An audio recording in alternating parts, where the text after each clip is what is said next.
Welcome to Feeling Asian, a podcast where two Asians talk about their feelings. I'm Youngmi Mayer.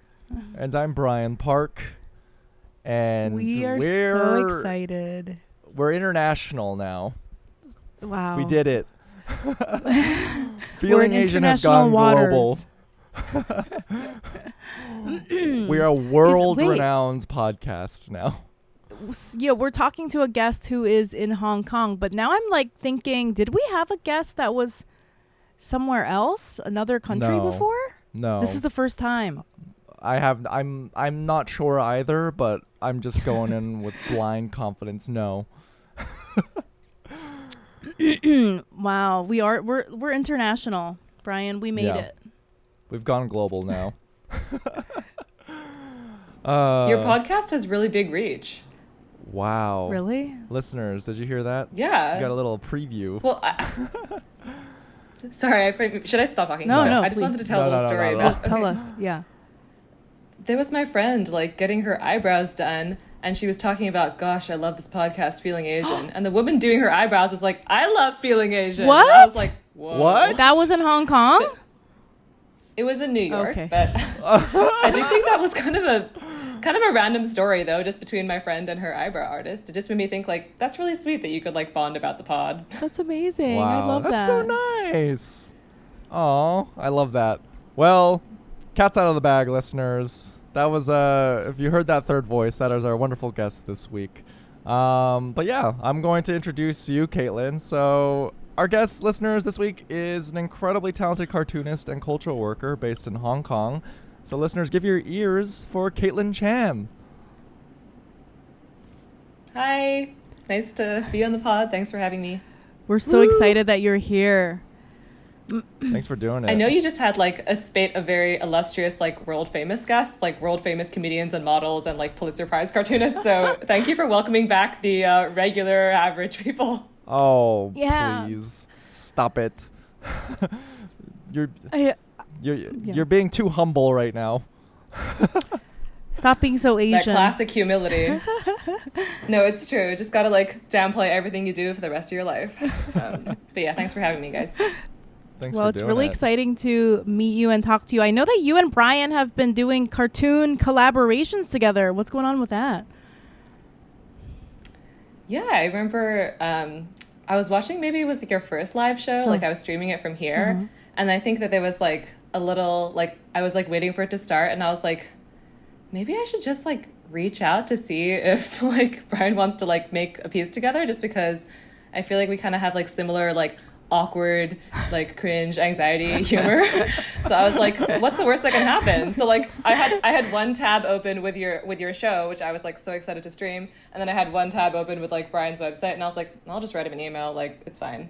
But I was very surprised to hear back, and it was fun to like make those like weird little slice of life cartoons together. They're so fun. Wow. I love how you're like, wow, Brian's awkward. I'm awkward. I'm going to reach out to him. That's so funny. Yeah, what? I'm pretty sure in the initial pitch email, you're like, you have really cool, sick, awesome dude humor. But wow, okay. Awkward cringe. I guess that's my personal I'm just kidding. No, but it is. In like a loving way. Of course. In a loving way. That's so funny to me how we can all get so in our heads about these interactions, and even if it's something as innocuous as sending an email, because when I received an email from you, I had already come across your comics and your work on Instagram, and I was so intimidated. I'm like, I was like, what, me? No. I mean, you're a cartoonist for the New Yorker. This isn't... I'm not funny enough to collaborate with you. This is wild. And yeah, I'm really glad that we were able to work together and have managed to get a few pieces in there, because it's been a really fun experience. But I'm it's very funny to hear that you were like, oh, I don't know if this person, like, I truly have nothing going on. So for listeners who want to collaborate, just my DMs are open. Brian got one email and he was like, oh my God, I got an email.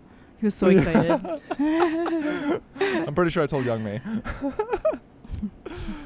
Well, Caitlin. Both of you are superstars. Yeah. Thank you. Wow. Sorry. You go. No. But you know, Caitlin, you're familiar with the pod. You know how this goes. Before we ask you how you're feeling, Youngmi, how are you feeling? I am feeling. I don't even know. I'm feeling like great. I feel positive. I'm getting things done, and getting prepared for my trip. The next time, I think after this episode, I'm in New York, but next time you hear from me, I'm going to be in Korea. I'm a little scared because the last time I went to Korea, I had a psychotic break. I don't know if I fully ever admitted that on the pod, but I had a crisis. Wow. And so this is what led to it. I'm afraid of this happening again. So in Korea, I don't read as Korean. And so what ends up happening is on the street, people will like talk about me nonstop. I'm not exaggerating. I don't know if anyone listening has been to Korea, but like Korean people do like chansori. Chansori is just like small talk about just stuff that they observe. But in the culture, they tend to just, what I've noticed is they just tend to talk about stuff that they see, right? Like all the time. So in Korea, if you sit in a restaurant, you'll hear the people sitting next to you being like, oh, this is a nice restaurant. Oh, look at the plants. Oh, I saw this, blah, blah. And they'll just nonstop just be commenting on like observing the scene around them. And part of that is that because they think I'm like foreign and don't understand Korean, they'll just say stuff about me like fully to my face, but it's like constant. So it would be like, I would walk out on the street. And I know if you live in Korea, this is not an exaggeration. Like I would walk out on the street and like the people like waiting at the red light would be like, oh, like look at her bag. Look at her this. Look at her this. She's like, da da da. Yeah. I can't believe she's wearing that. And I was like, and it's just like, I'm just not used to that. And I don't think anyone should hear shit like that. But then I was like, oh, it's because Koreans think I'm foreign. So they're like openly saying shit like that. But then, okay, I have this experience and I think this perfectly encapsulates like the culture. I was in like a food court in a mall, right, in Seoul, and there were these two women walking in front of me wearing like the kyobok. Kyobok is like the uniform, and in Korea, even if you work at like a mall, you have like a uniform, right? And their uniform was like a blazer and a mini skirt, and then like stockings, right? And these two women were walking in front of me. And obviously they're made to wear this because it literally says like the brand of their company on their blazer. And they're walking in front of me, and every single person commented that one of the women, she was a little overweight and her legs were fat. And every single fucking person that walked by us said that. Like chansori, just like in passing, so she could kind of hear it out of the corner of her ear, And I was like, this is crazy making. This is crazy fucking making. First of all, she knows what her fucking legs look like. Second of all, it's her fucking uniform. She didn't choose to wear that. It's not like, leave her and I was when I was hearing these ajumma, like these old ladies, like, the people that sell stuff at the food court, like saying, oh, why is she wearing that? Oh, she has budari, like radish legs. Like, and I was like, this is making me insane. Like, imagine being her. Right. And that triggered something in me where I couldn't leave the Airbnb I was in for like a day. Where I was like couldn't leave the bed because I couldn't handle going outside and hearing people say stuff about me. But I mean, that's a long story. But I'm just worried about all these mental health things that come with going to Korea. And also being around my parents, For sure. This is very real. I totally get that. I have anxiety. I would say, but yeah. No, I was just going to say, I think most of my arguments that I've had with my parents stem from this idea of like chansori or like just those types of observations. And what it boils down to is like, if you don't have anything nice to say, then just don't fucking say it. Like, they don't have that saying in Korea. Koreans have never heard that. They're like, what do you mean? I'm going to say everything. Why does your hair look stupid or something? And also going there with pink hair, it's going to be every single person. Like, look at your hair. Look at this pink. Your hair is pink. Your hair's over and over again. When you're walking down the street, it's like, it makes me absolutely lose my mind. to where I actually had like a crisis, where I, like a mental health crisis. But and also, you know, Yeah. my parents, and that's like a whole thing, and everyone knows that feeling of having to go see your parents, and Yeah. it's been 3 years, and you know, since COVID, I've become very fragile, mentally fragile. You know, I literally can't, and I'm a very different person than I was 3 years ago. I will literally fist fight somebody now. You know, I believe in you, Young Me. I think you're gonna.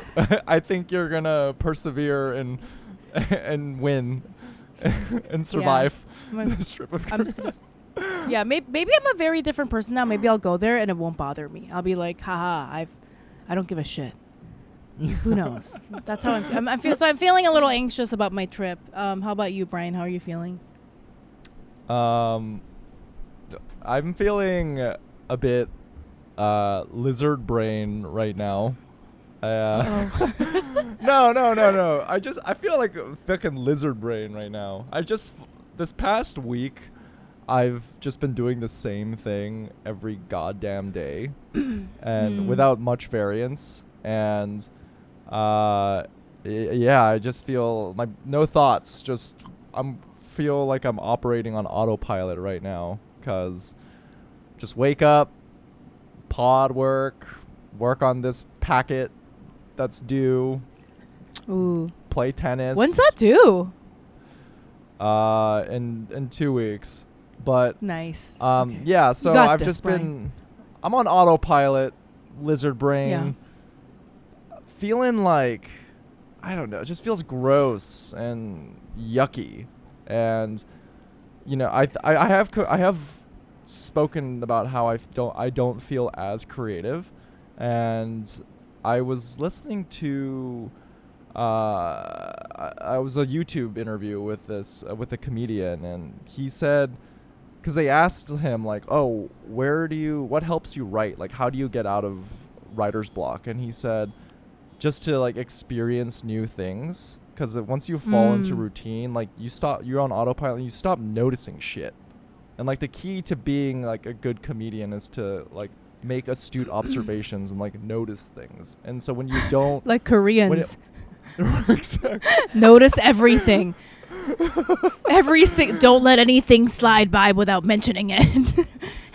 Yeah, so yeah, I'm just feel like I'm lizard brain operating on autopilot, but this weekend I want to make a point to experience something uncomfortable and kind of reawaken my senses a bit, because I feel like my knife is dull right now. I'm not like, my perception isn't quite there in the way that it was like 2 weeks ago, because I've just been doing the same goddamn thing every day. But yeah, that's how I'm feeling. You should go to a museum. That always feels good to me, no matter what. Yo, actually that's a great idea. I think I'll do that. Yeah, even if it's like a corny, like anything, just like it's like stimulating, I think. Fuck yeah. All right. That gives me full permission to go to the Stranger Things experience in Brooklyn. Yes, there you go. Caitlin, how are you feeling?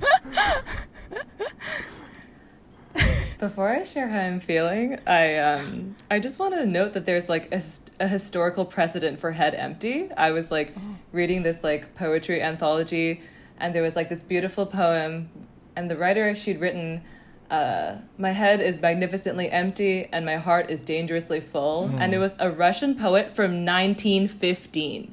And I was like, 1915, they already needed to be head empty. But that's kind of my mantra for the summer is also my heart is dangerously full. My head has zero thoughts or ability to compute or like process literally anything at this point. I love that. Yeah, I'm feeling very emo, which is probably appropriate for feeling Asian. I just like, there was a typhoon today. It's like a tropical monsoon season here. So it's like pouring buckets of rain. People's umbrellas are like inverting on the street and they're like being dragged away. And I just saw everyone like with their street stalls just like trying to hold on to all their like dried seafood and like fruits and produce. It's like blowing away. And I just like went to my friend's place and like cried on her couch, and she made me instant noodles, and I was like sobbing. And I was like, I don't want to get eye bags because I'm like recording Feeling Asian, and then they do video, not just audio.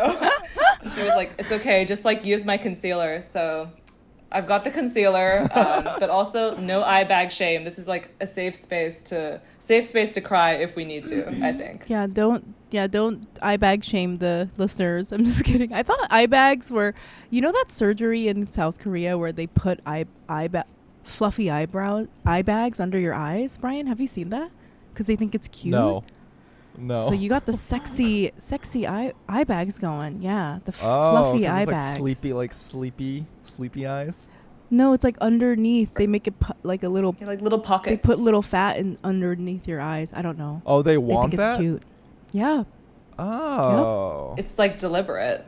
Yo. I kind of think that, all beauty ideals are circular, right? Yeah. Because when I was growing up in the 90s, people like wanted to have thin lips, and like girls with big lips were like constantly being made fun of. And I was also told to like wear less lip color because my lips are like too big. And now people like inject stuff into their lips, and I was like, shit, it's like come full circle. I don't need to feel bad about this anymore. Yeah. Just wait a few years. It's funny you were commenting. Yeah. What? Yeah, just wait a few years. You were commenting on like all the comments, like the public commenting in South Korea, and I've only ever been once. I like went to visit my friend Paul in Seoul in like 2018, but I like forgot to pack makeup because I was like kind of sloppy and like I wasn't really thinking. Yeah. But I arrived and I was like, well, makeup isn't a life essential, like I got my medication, I got my clothes, like it'll be fine. Yeah. And then, people kept coming up to me and speaking to me, and then I was like, Paul, what are they saying? And Paul, who's like Korean American, is like, they're saying that you look tired and bad. And it just happened so many times. Like usually no one people is who safe. No one is safe in Korea. I caved. Like I was gonna stay there for 6 days, and by the second day, I bought a full face of makeup because they were like, "You can't go out like that. You look so bad." And I was like, "This is my actual face. This is my face." So I swear to God, in Korea, I will put on a full face of makeup and to go to the grocery store because I can't deal with anyone saying anything. Yo, it's so rough. It's like expressed as concern. Yeah, they're like, I'm worried about you that you would like go out like exactly. this. And you're like, this is how people look when they wake up. Yeah, they're like, are you sure you're okay to be out in public? Like, it's bonkers. I'm sorry you had to go through that. Wait, that sounds like such a romantic day that you had in Hong Kong. Like, I know, the street carts blowing. And I was about to ask, like, do people in Hong Kong, when they say my life be like a movie, did they immediately think like Wong Kar-wai movie? Is that like their mental image? So romantic there. Damn, my life be like a movie. I do think for that real. like I remember one of my college professors saying that like the invention of the personal headphones allowed everyone to feel like, they have like a serious soundtrack going when they're walking on the street, and like how liberating it feels like when you have your song and you're like, yeah, I'm like the protagonist of like my life. But I mean, the city is romantic, and it's like sometimes it's kind of hard to like be here and not know if you're like self-orientalizing the place, just because I've also consumed so much like media from people both from here and outside here about what this place means. But overall, I do think like the air is like very balmy and humid, and like the sexy kind of like thin sheen of sweat on people's faces. It's just kind of like, it's both really gross when you're going through it, but it feels kind of sexy in the sense like you never know what's going to happen on the street, like whether people are going to like break out into some large like verbal argument, or like some melon is going to roll off some cart or something. So that is exciting. Yeah, I feel like I've been to Hong Kong twice, and I just feel like it feels very like a magical. There's something magical feeling about it because it's like a city like built on this mountain that goes into the water, and it's like it just feels like you're in this like, I don't even know, like the sexy, like magical different world or something. It is very hilly. Like I do think that like the islands and like the accessibility of the different mountains here, it makes it easy to like see like Hong Kong from a vantage point. So like it's very exciting to experience things at the street level because there's like so much happening in terms of like sounds and tastes and smells, and then you just get a little bit of altitude, and it's like very easy to like have one of those emo moments where you're like looking over the city. And people do this in LA too, I think, where you just like look over the city and you're like, life is so fragile and fleeting. And you're like looking at all the little window lights, and you're like, every single one of these people has a story that matters. Yeah, it's, like, it's easy to be introspective. I definitely see that. So real. I've definitely been in LA on a balcony. I think like post grad, my friends and I, we were like high and like, damn, so much potential. The world is ours. We are infinite. And then, wow, That It's like reminds the me of Ezra world is Miller. so beautiful. Talk about a fall from grace. But do you still feel like the world is your glittering oyster, Brian? Like, are you excited about the possibilities of being alive? This is your episode, so let's focus on you. It's gonna get bleak. It's gonna get bleak. No, but to answer that question, I took this. So I wrote a pilot, and with the help of a teacher, and he like made this nice like Instagram story post to promote his class. But he was like, "Look at all these wonderful students and their pilot that they wrote." And for mine, he was like, "Brian completed his pilot."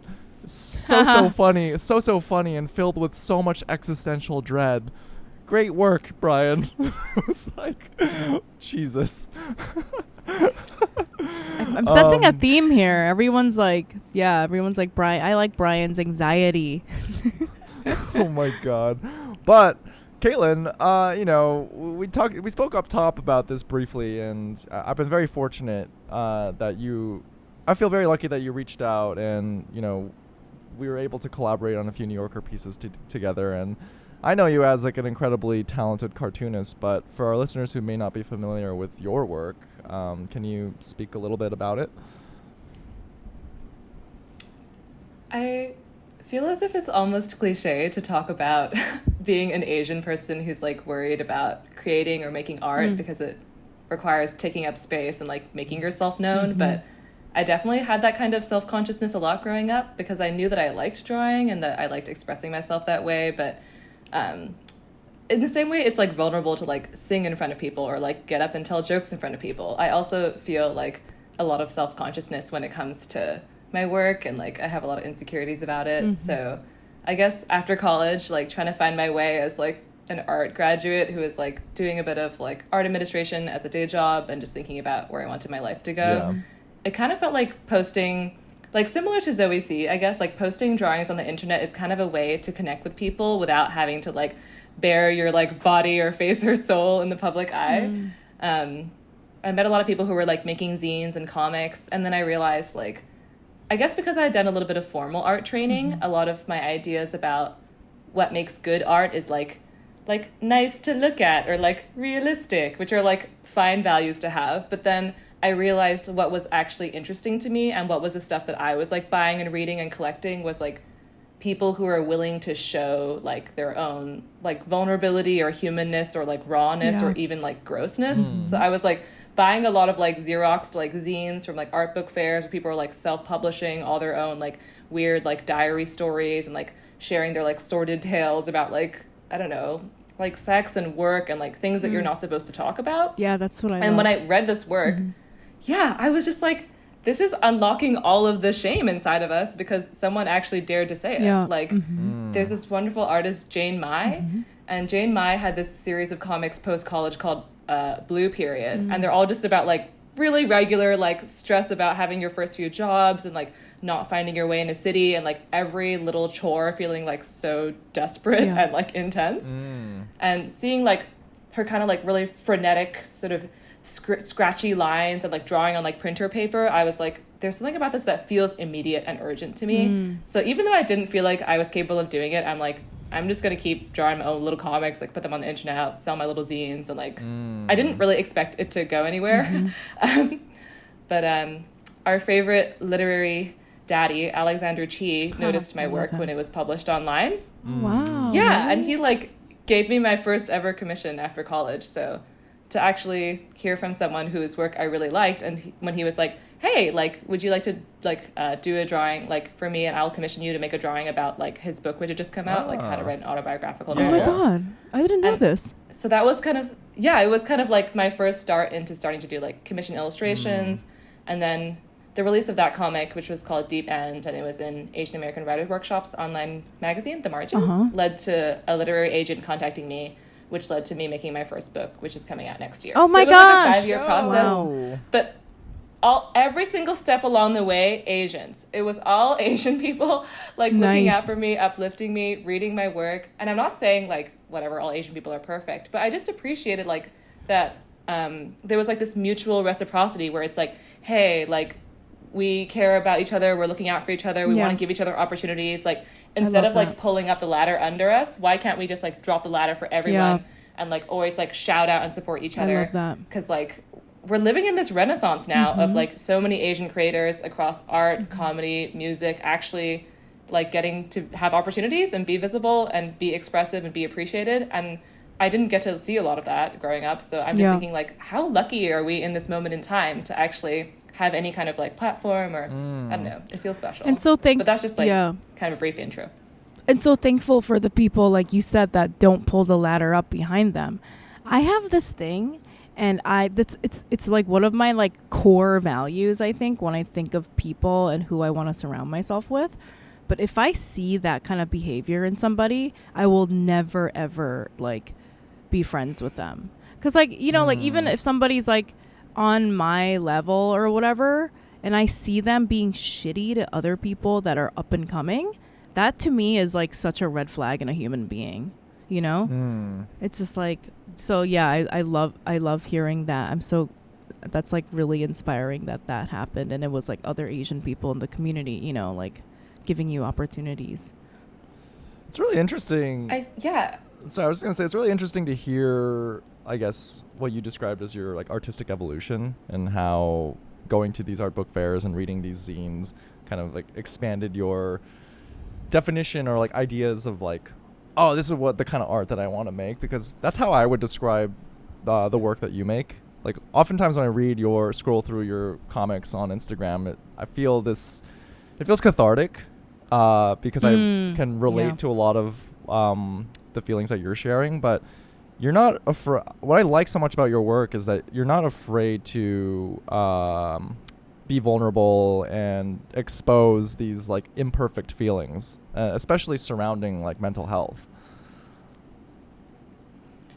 Yeah, I guess when you first start doing it, it feels like you have so much to lose. But then I guess one thing, I don't want to generalize too much, but there is a culture or an idea about East Asian countries having this idea of like the group, or like you're being part of a very big thing. And then one thing I do to like sort of unpsych myself out when I'm putting really vulnerable work out there is like, I'm literally like a blade of grass. I'm literally a grain of sand. Like, like I'm worrying so much about how people are perceiving me, but in the scale of like this world, this city, or this like universe, I'm the tiniest speck. So I don't need to like think so much. Like I'm the tiniest speck in like a grand continuum of thousands of years. So I just think like, yeah, it's kind of scary to tell the world that like you're really depressed sometimes and you don't always know if you can keep going. But then we're just in this moment in time together, and if we can like say it and like digitally hold hands across the countries, like it might feel good. Yeah, it is comforting. Yeah, I don't know. It's weirdly comforting to be like, I'm just a speck of dust.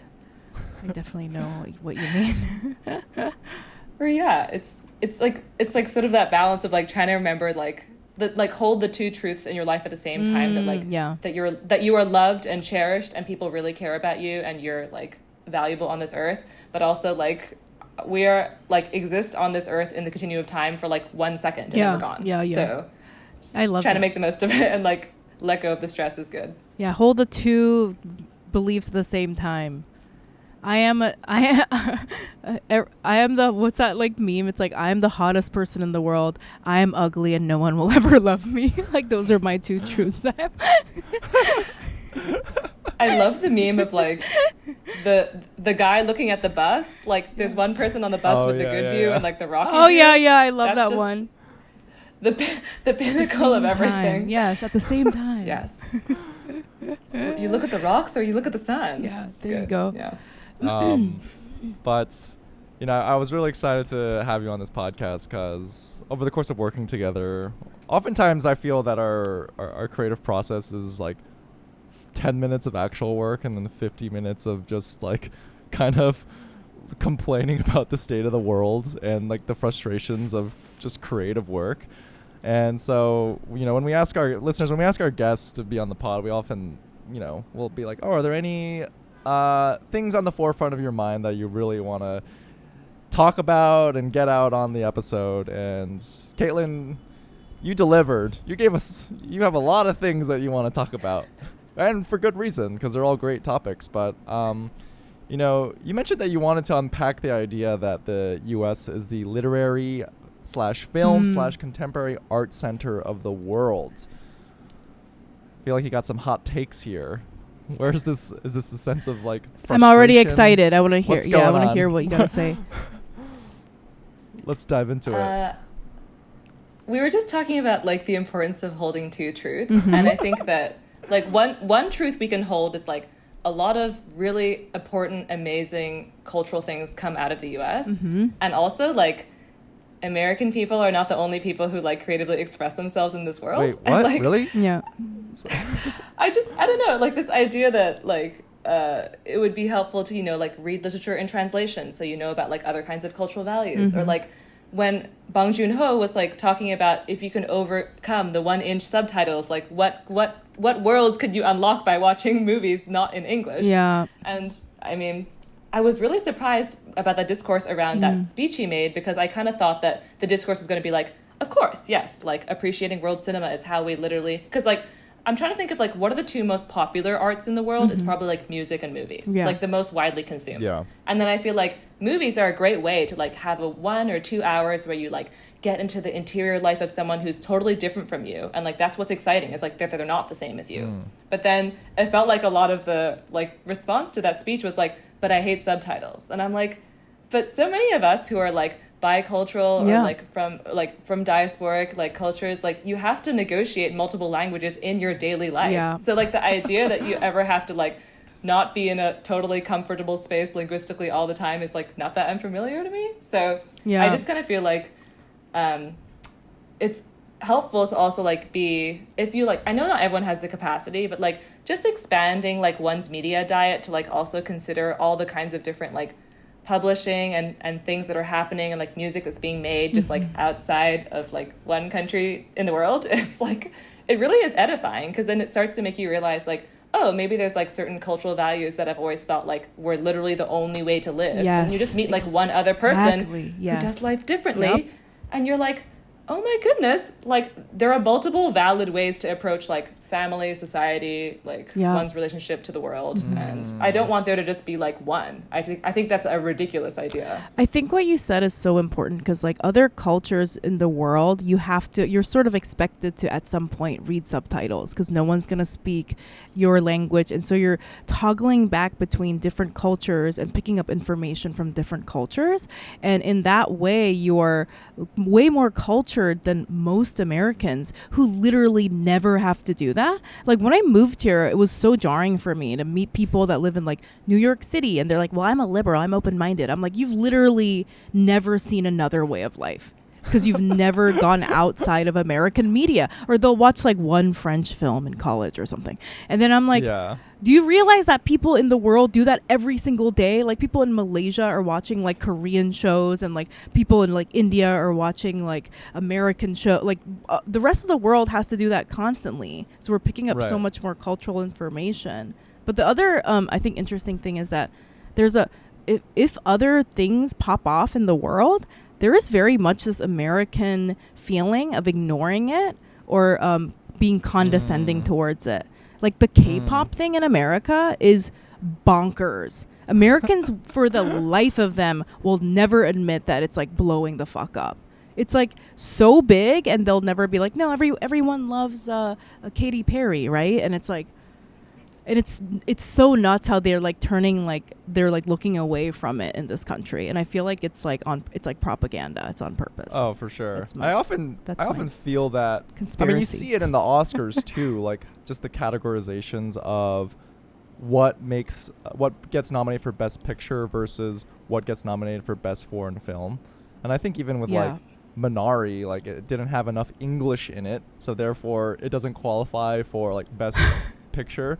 But that's a total hack. That's what I love to do, is just like watch once the nominations get announced, let's watch all the Best Foreign Film nominations. Every movie is fucking fire, guaranteed, 100%. And oftentimes they're always much better than whatever the fuck is getting nominated for Best Picture. Like, it's guaranteed. Yeah. You're gonna have a great time. I think you can speak to the publishing world about this.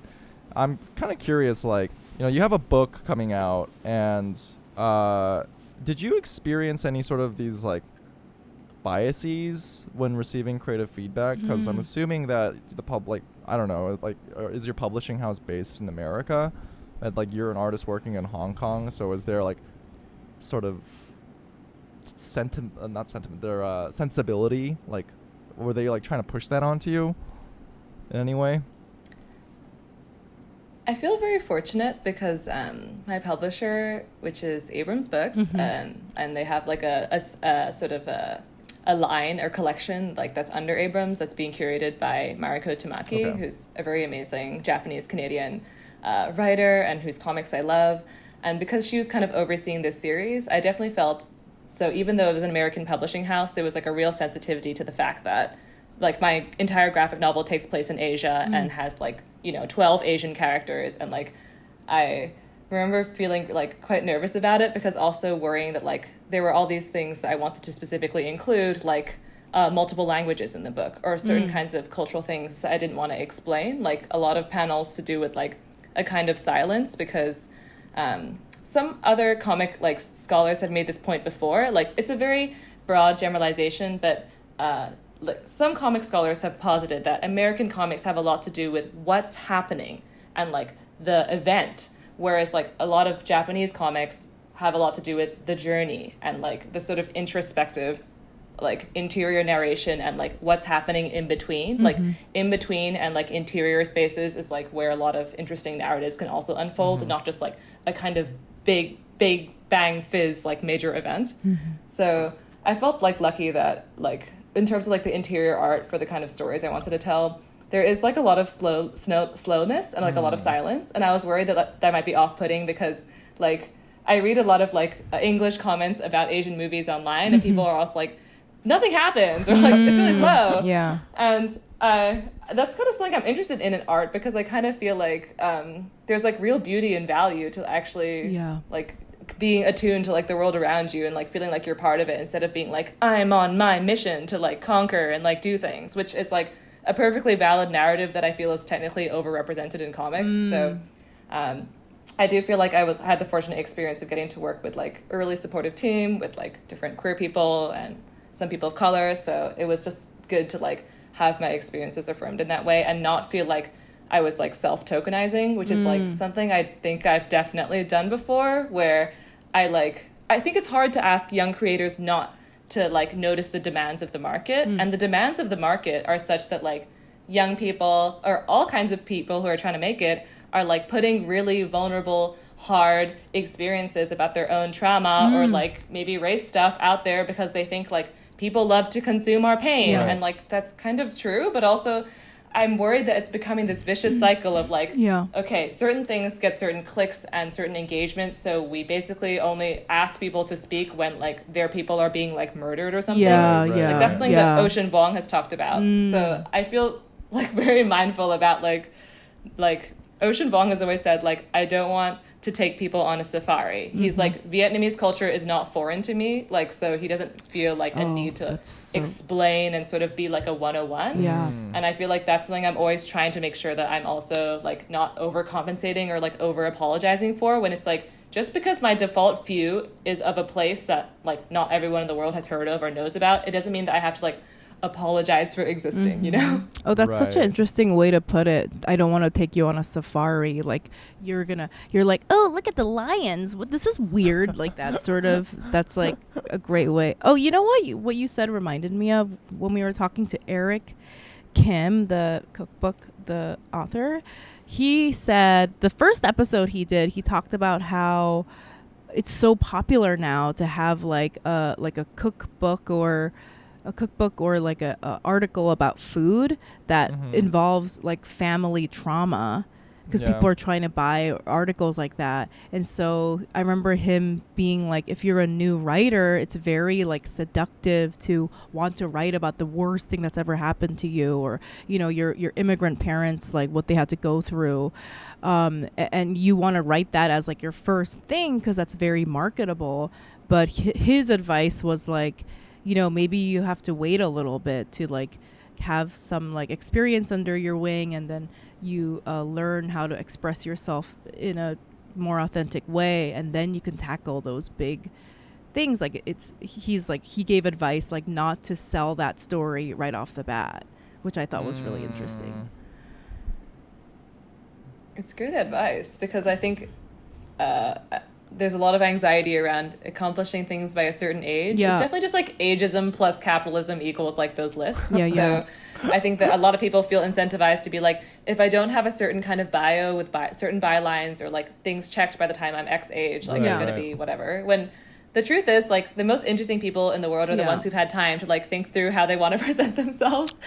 Yeah, I and mean, being really intentional but about it is careful. But like what you were saying, it's sad because those stories, like people want to buy those stories, so people want to so quickly get Yeah. rid, like offer those stories for sale, and it's just like I'm like almost 40, and I feel like now I'm at the place where I can talk about like some trauma that happened. Like I'm so glad that I didn't do it when I was 21 and, you know, write a fucking book or whatever. You know what I mean? Like, so yeah, that just reminded me of that. Damn. Yeah, I feel like a lot of your comedy, like, it really plays off sort of like things that maybe you've like internalized or experienced, but like just wanted to like find a good outlet for. But it's, I think you toe a really interesting line, because sometimes you make like really like funny and self-deprecating work, but it doesn't feel like you're like apologetic and like meek about it. Like you're almost like this interesting like super blend of like confidently self-deprecating, and it's like very powerful. And I kind of feel like it just comes from like being like, I know myself and I know my style and who I want to be today, so I'm not gonna like whatever apologize for the way that I want to like present or talk or like make jokes. And there's like something that's super refreshing about that. Thank you. Yeah, like you know, Damn. your faults and your shitty, the things that you don't like about yourself, like me, you don't have to apologize. You can be like, this is how I am. But it's kind of funny though. Caitlin's speaking the truth here. She knows us better than we know ourselves, Youngmi. So wait, should we switch topics, because you did also have another great topic which we really wanted to talk about. You said that you wanted to discuss like anti-feminism, or like maybe how feminism is viewed in Asia. And I wanted to ask you, I think sometimes people view like East Asia as a place that is like anti-feminist or misogynistic in a lot of ways. And I wanted to ask you, like as a female presenting person, like what's your personal experience with that, living there?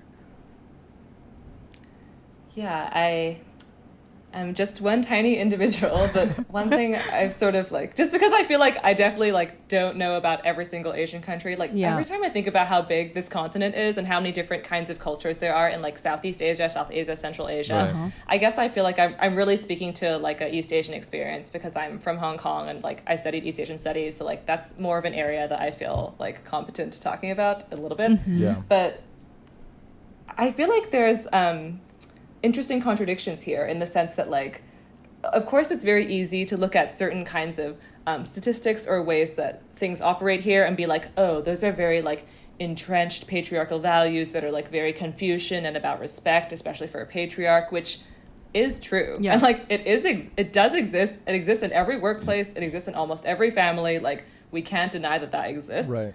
And at the same time, I also feel as if there's a kind of really interesting sort of like, only you'll notice if you're here, like a certain kind of outspokenness or freedom that's possible for some women that I've just noticed, in terms of like, I feel like I see a lot of like more gender nonconforming or like tomboy people here than I do in other East Asian countries. And it makes me feel as if it's really exciting that like you can, you know, be a woman who, let's say, like has short hair and doesn't wear makeup and still be taken seriously in your life. Like it's only in certain contexts, but I just think, I don't know what it has to do with specifically, but I just feel as if there are women who like specifically are looking out for each other here, because we know that there like are certain like patriarchal social norms. Like Right. maybe it's just small things, but like I was thinking about something Youngmi said. I think maybe it was on Harry Butthole. Like you were talking about like Korea and people looking out for each other, and the sense of like a kind of a little bit of an intra-community even amongst like regular citizens.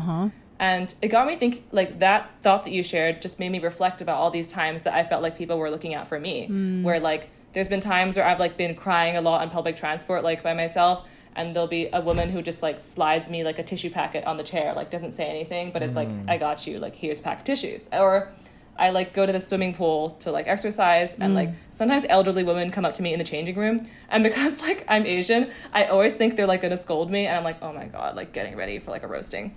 And they always are really kind. Like they'll be like, hey, you're swimming really fast these days, I've been like watching you, like I think you're improving, or like, oh, your hair looks great, and like they'll say all this stuff in Cantonese, and I'll like I'll reply in Cantonese, like also in this like really nervous way, but then they like won't like be hard on me about like my language abilities like some other people have been. And it just makes me feel like, okay, like you can live in a society that's broadly patriarchal, Right. that disregards women's rights, but like the kinds of care that women and other marginalized genders like extend to each other is like the one safety net we have against like this like emotional or like psychological bearing of knowing that you're like a woman moving through public space. So I do feel like that there's a kind of balm here in the sense like there's a lot of quiet ways in which I see women like taking care of each other, especially in the cultures of like public bathing. Like there's like just sort of like this sort of body acceptance that can be really like, I don't know, cathartic and nice. So I feel like the thing about feminism in different East Asian countries that it exists on like a lot of like parallel spectrums, Right. where like of course there's like certain oppressions that are extremely serious and like grave and like need to be dealt with, but there's also all these like interesting, like it's like that Newton's law of whatever where it's like every single force has like a force of the opposite level, Oh, like yeah, opposite Yes, amount. yes. I don't know physics, Yes. but like for the Yes. amount of misogyny and patriarchy that exists here, For there is, every like, action, there's a such- reaction. Is that it? Yeah. Yeah. Woo! Boom. I love hearing hearing this perspective because, you know, this is something that I would never learn from reading like these articles, especially here in America, because from the outside Yep. looking in, like my only perspective is, you know, what's close to me, which is Korea, and what you just described of like people, like you experience this support from other women about like not wearing makeup and having very short hair, where that's in stark contrast where like my exposure to that in Korea is there was this Olympic archer who had like a very short haircut. She won 2 gold medals, but was just absolutely vilified online for like, because she looked in appearance like very feminist, and they wanted to like, you know, subdue her accomplishments and celebration, and it just got Yeah. lost in that muck of like this anti-feminist discourse. And like, you know, that's something I would not know about, like, because my only perspective is just that. But hearing from you, Caitlin, like there is a lot of like quiet ways to show support with one another, and you find comfort in that. Well, yeah, I think that's the interesting thing is like on paper, you know, in the West, people are like, well, East Asians are sexist, right? But when I was living there too, I was like, yeah, on paper, there's all these laws and these things that you're reading, but day to day, there's way more. I felt way more supported as a woman by other women there, and I never felt unsafe in this way that I feel unsafe in this country. There's absolutely no camaraderie between anyone in this country. It's all, you know, and like I think there are little pockets of like ethnic groups and like-minded people. Like, you know, you'll go to Queens and it'll be like this neighborhood of like Bangladeshi people that really look out for each other. But like through the whole country, that's not a through line, you know? It's very lonely and isolating here in a way that in Korea it wasn't, you know, like I always try to tell people that I'm like, I know on paper it looks really conservative, but you go there and they kind of just let you do what the fuck ever you want, you know? Yeah, I also feel like Except they're gonna talk shit there's a about you. They constantly talk about your body. not that cannot be ignored. It's true. But I guess it kind of relates also to this idea that different kinds of movements, like feminist movement or LGBT rights movement, there's a lot of discourse in this part of the world about whether those movements are like solely originating in the West, or that like whether it's like something that we're all just like translating and inheriting. Whereas I kind of think like, I mean, that is one way people can think or look at it, but like your previous guest, like Alok was saying, like there are parallel histories of different kinds of like LGBT expression in other cultures that are like pre-modern, like really date back to such long times, and also like there are matriarchal ways of organizing society that have also exist in different parts of the world. So I just feel like I'm always trying to push back here whenever there are people around me who are like, oh, if you're like care about feminism or LGBT issues, it's just because you've been like brainwashed by the white West. people, And I'm like, but it's like they're no. Yeah, please don't. Well, like, please don't lie to me like that. Remember Dae Kim, the founder of Sunday School, when he was on here, he said that because he was like, he looked into it as a gay man living in Korea, and he was like, before the fucking white missionaries, no one really gave a fuck if you were like gay. Like they would just be like, okay, you're gay. Oh, we don't like that on paper, but no one's gonna like You know what I mean? It wasn't like set in stone that was like wrong. And it was like way more, I think the world was just way more open-minded until these like rigid religious ideologies came into play, you know? Anyway. You know, it's really imbalanced because now, Yeah. you know, a lot of these countries that previously colonized other countries can have like same-sex marriage, which is great. But then it's like, why do you think we don't have it here? Yeah, because you like- fucking took it it's away. It's British colonization that Yeah. created the anti-homosexuality laws in HK. So I'm just like, it's very frustrating. 'Cause, yeah, to have that history taken away. But I think, you know, like what you were saying, this behavior, this like, oh, even if it's like there's an oppressive force, we still look out for each other. That's how it was before and during like the colonization. Do you know what I mean? It's like, all right, you fucking British people, you're going to say we can't be gay, but we're just going to be gay. And we're going to keep doing that. Secretly. Oh, that is such a great point though, because that's probably something that I learned more recently, embarrassingly so, but these ideas of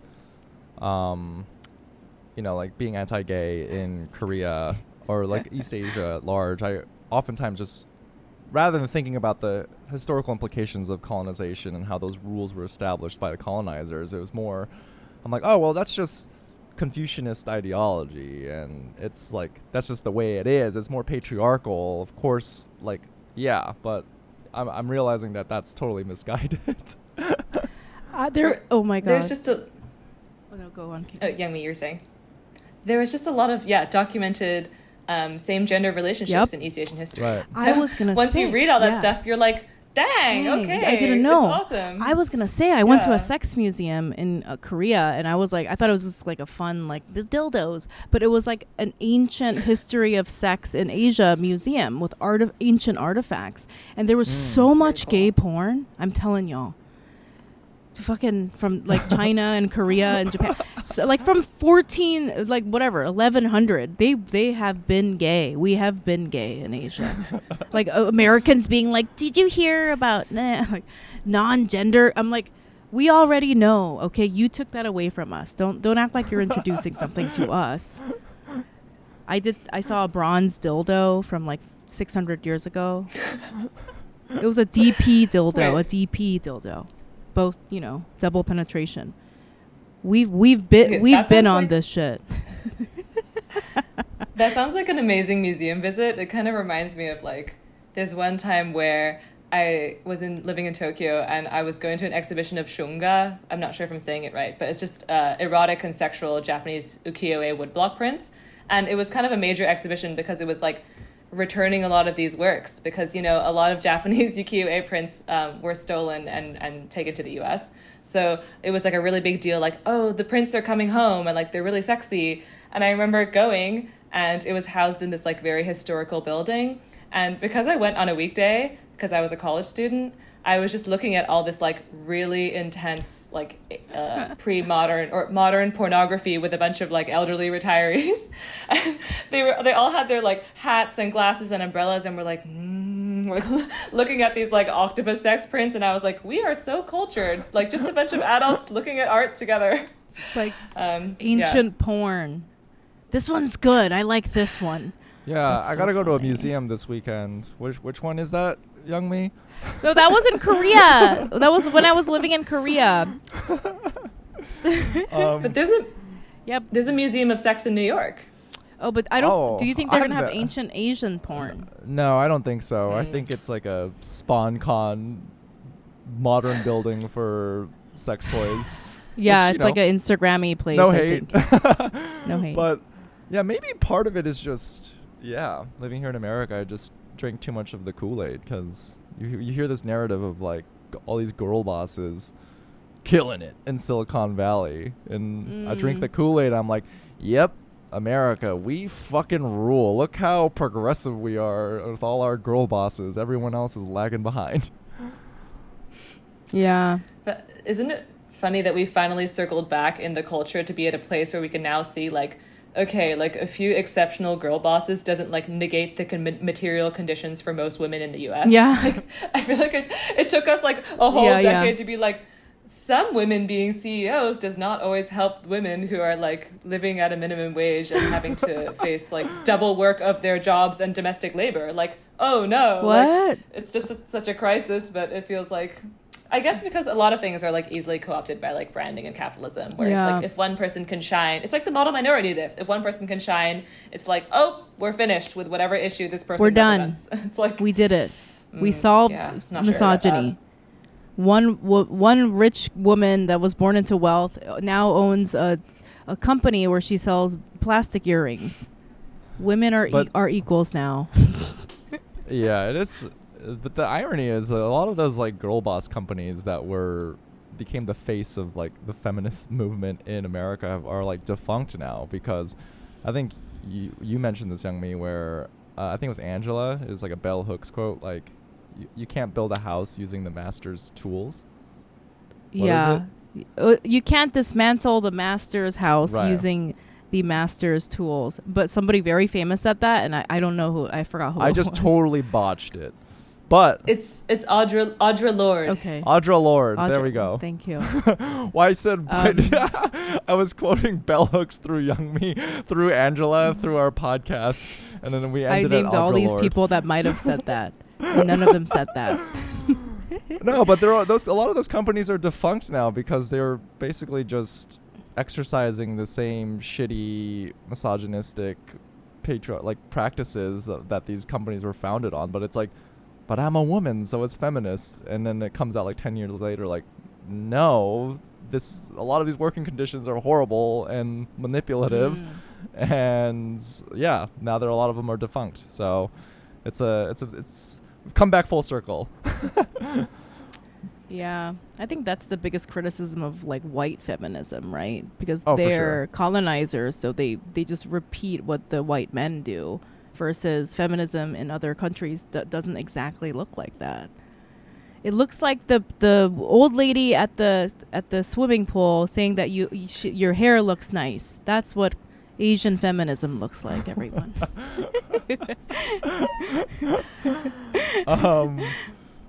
We're gonna, Caitlin, we've reached the second half of our podcast, which technically is more the last quarter of our podcasts, and we're gonna hit you with some questions here. So, Caitlin, what is something you're loving right now? Eating fruit. It's really hard, like as an adult millennial, to remember to like ingest fruits and buy them and like wash them and prepare them for yourself. But Yeah. especially on a hot summer day, nothing like a bunch of apple slices or orange slices. Like, cause I love junk food so very much. Oh, me too. So it's not as if like an either or thing. But I think junk food and fruit, they're like doing different things for your soul, and They I don't balance know, each just, like, other eating out. a little orange. Yeah. Yeah, it's kind of like it just reminds me also, there was like a meme that someone made on Twitter that was about like it was like it was like this text that said like Asian parent, and then there was like a block, like a hurdle for like apology for something mean that they did, and then at the end there's a block that's like brings you sliced fruit, and they just like the pathway of the parent is like avoiding the first hurdle and then jumping over the second. But it's true, like there was a lot of ways in which like sliced fruit became a metaphor in my family for like, I want to connect with you emotionally, but we're not going to talk about it. So I feel like the fruit as a self-care is coming back to me. Ooh, I think I love yeah, that. fruit always makes me feel like I'm like connecting with my ancient ancestors, because they were probably like, oh look, it's fruit, like I'm so excited. That feeling. I totally get that, but I see, I love fruit. I eat so much fruit, and like what you mentioned, Caitlin, I eat tons of junk food. So fruit for me is mainly just like a healthier alternative than eating so many Haribo gummies. Like I'll just eat so many peaches, but I feel like a kid whenever I eat fruit, and maybe it's because I'm so used to like growing up in my parents' house where they would like serve me like cut up sliced fruit as an apology, and there's just a lot of like emotion surrounding that. But I don't know, it just feels so childish, the whole act of it, of like I'm gonna eat a little peach like as an adult. I don't know. What are you two's favorite fruits? I want to know. I would say peach and guava. Wow, Guava or guava. passion Or fruit? summery. Yeah, I'll say peach. Watermelon. By far number one, peach in terms of convenience. It's not, you can eat the Yeah, it's skin, good. super easy, super tasty. And then back to my lizard brain ways, I'd say blackberries, because every morning I eat the same breakfast, which is yogurt, Greek yogurt, blackberries, and a little honey and chia seeds. That sounds good. Ooh. I should mix it up, though. I love I've been eating the watermelon. same thing for breakfast for the last month. Every morning. That's good.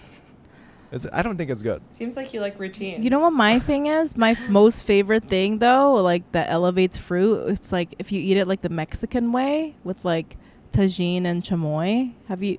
And a squeeze of lime. Yes, yes.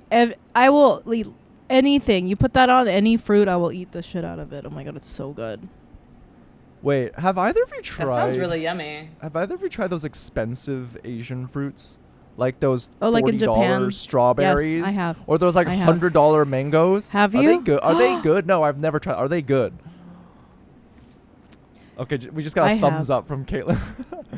I mean, they stress me out because like when people have gifted them to me and I've tried them, I'm like, oh no, they're so good. But I definitely have to go back to eating regular fruit. Mm-hmm. But I think they're just very like well cultivated. Youngmi, how was your experience of eating expensive strawberries on TikTok? Oh yeah, I got the $15 strawberries. They were good. They were really good. But I also feel like once I also had another like $40 fruit something, like a little pear or something, and it was good. But when I was in Japan, they have a fancy store like in Ginza where they sell all this fruit, and it's like $300 apple, whatever, right? It's the whole store is just fruit, and I would just go in there and look at everything, and I went in there so much the people like started to recognize me, and they like hated me. They were like, here she is again, she's gonna look at all the fruit and not buy anything. I went in there like every day. I was like, ooh, I was so tempted to buy something, but I never did it. And they're like, oh god, here she is again, she's gonna breathe on all the fruit. That reminds me of Important. Simpsons episode when they're in Japan and like Homer buys a really expensive watermelon, but it's square. Oh, they have those. Well, Next time Caitlin, I go, I'm definitely conversely, gonna get one. Yeah.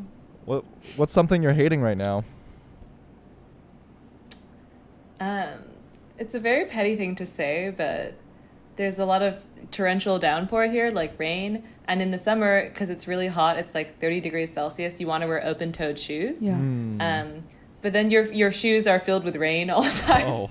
So one thing I don't like is like squelching shoes through the rain. And that's just something that's kind of bugging me. That is a 3-month period of every single year of Hong Kong. So Damn. it's romantic, as you said, but it's squelchy. I hate that. That sounds awful. The wet feet drive me insane. No go. But it sounds like in Hong Kong you just have no choice because of monsoons. Yeah, it just kind of happens. Although I think it's also happened to me in New York before. Like I've been wearing sneakers and you step in some puddle Yeah. and then you have to squelch all your way home. So I think The squelchy worst. shoes are a global struggle, really. I'm gonna We can all get piggyback off behind of your hating that. response. I hate open-toe shoes. What? Yeah, yeah. Interesting. Not a fan. Wow. Not a fan. Even my Interesting. Birkenstocks, I have like the closed-toe ones. Yeah. Yeah, I don't think I've ever seen your toes, Brian. Feet. toes are Feet. I know. I mean, in New York, like, it's just everything's so disgusting. So when I see a Yeah. flip-flop in New York, I'm like, what are you doing? It's disgusting. But I like wearing sandals because then what I do, I always do this in the summer. I'll wear the sandals. I'll come home and just wash my feet. See, And like I know like you that do feeling. But when I see the people in New York with flip-flops, I know you're probably wearing your flip-flops in bed. I know you're not washing your feet before you get in bed. Yeah, there's no like white guy washing his feet in this. I love washing my feet. I wash my feet all day long. But I have to say that I forgot what I was gonna say. I think that I don't know. I was gonna Wait. say yeah. I'm so glad I've never seen Brian's toes. I feel like feet are disgusting. I know people are into feet. I know that's a thing, but Yeah. for me, gross. Ugh. But speaking of, Youngmi, do you... sorry, go on, Caitlin. Oh, sorry. I was going to ask Youngmi if she has like a foot basin. Oh no, I don't have that. I just have like Okay. I just have like such a small apartment. I just like wash them off in the shower or the sink. Because I use I have a plastic tub for laundry, and it's both a laundry tub, and then sometimes you can fill it with like a little bit of warm water and like a little essential oils, like a free spa at Ooh. home. Wow. Yeah. Wait, maybe I that need sounds that. unreal. I gotta do Well, that. it's just a plastic tub. You can get them for like $3 in Chinatown, but But the essential a little oil foot soak can really element of it, de-stress. that Yeah, damn. next level. Upgrade yourself. Yeah. Fuck. But speaking of washing feet, that reminds me of this really funny meme I saw. Could be totally unrelated, but this is very like tangential. But it's this it's like from the perspective of a woman, they're like, oh, when you invite your like hookup to your house and then you go down on them and their dick smells like your hand soap. Yes. I love that Oh meme. my god. When his dick smells like your hand soap in your bathroom. Jesus. There's layers. There's layers to that meme. Let's just say. Oh man. Oh no. When his dick So when his funny. dick be smelling like the essential oils that you put in your foot basin. No, way to ruin like the one good thing I had in my life, Brian. Thanks a Just lot. being an absolute menace on this podcast. Well, listeners, we've reached we're at an exciting inflection point. We are at the moment where we ask Caitlin what she's ashamed of, and if you want to hear her response to this question, you got to subscribe to the Patreon. You know, our Patreon is it's a growing entity. We're learning from you all. We're here. We're listening. There's a lot of room for growth. We did a Q&A with Youngmin's mom that no one attended for good reason. Well, it was very last minute, but we're gonna Very bring her last- back. Very last minute, and it was a harrowing day, so we understand. But we're open to feedback. But in any case, if you want to hear Caitlin's banger of a response to this, because we know that it's going to be a banger, go to patreon.com/feelingasian. Caitlin, what is something that you're ashamed of? All right, insert. Wow. Wow. What a conversation we had. Wow. If you don't subscribe to the Patreon, you're missing out on some fucking great nuggets of knowledge here. That'll, that honestly might be good Yeah. for you. It might solve all of your life problems if you heard what Caitlin said. Therefore, you don't need to listen to the podcast anymore, nor subscribe to the Patreon, and it'll save you a lot of money in the end because you're like, wow, Caitlin's so wise, and just drop the knowledge. But Excuse me. I guess you won't know until you subscribe. Well, Caitlin, thank you so much for joining us on the podcast and for being so vulnerable and sharing your experience with us. And as you know, we like to end our conversations with this one last question, and that is, what is something that you're proud of? I'm proud of the fact that I made it to the ripe age of 27. I know there's still life to be lived, but I grew up in a very fearful and anxious mode, and because all the examples of adults I could see around me were not necessarily living in ways that I could picture myself doing, I was like, I guess I'm just gonna die then.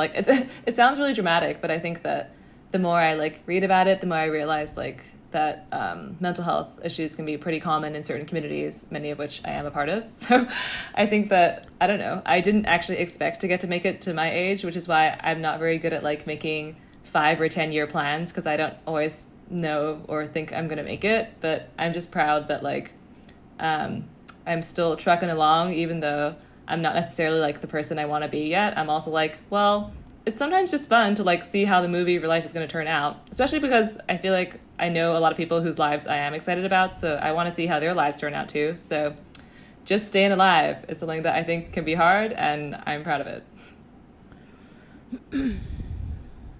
That's amazing. I feel like that's very inspiring for people to hear that. Yeah.